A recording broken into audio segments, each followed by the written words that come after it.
हे वीट वीट बायका आणि त्यांच्या संशय तर तुम्हाला माहितीच असतील. जसं की तुम्हीच पहा. काय गय बहिरटे, इतक्या हाका मारल्या, दारावर धक्के मारले, कान फुटले का होते तुझे? दार उघडायला काय झालं? हाक ऐकल्यावर दार उघडलं बाईसे, पण इथं कोणीच नव्हतं. इथं तर कोणीच नव्हतं.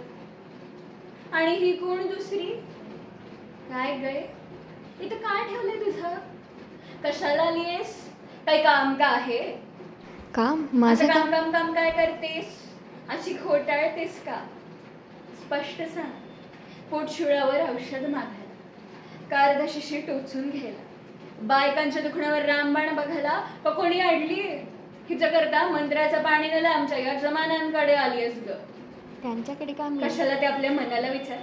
आणि काय ग रोहिणी, तुझी हिला मदत. चांगलंय, चांगलं चांगलंय मन राखतेस ग. अशी नाही हो ही बाई, एकदम भोळी आहे बाईसाहेब. अगं बाईसाहेब भोळी आहे म्हणूनच तर म्हणते. अशा भोळ्या भाबड्याच आमच्या यजमानांकडे दवा पाणी मात्रा मंत्र मागायला यायच्या. बायकांना फुक्कट औषध द्यायचं सासूबाईंचं पुण्यव्रत चालवलं ना त्यांनी. काय ग, हे लुगडं तुला कोणी दिलं? खरं सांग. भरणीबाईंनी दिलं. भरणीबाई देतात असलं लुगडं? का दिलं, कोणी दिलं, केव्हा दिलं, सगळं सगळं आमच्या ध्यानात आलंय. जा निघ. पुन्हा इथे तोंड दाखवशील तर खबरदार. चल हो चालती. ती पहा, ती पहा, नटवी कशी हलत डुलत चाललीये.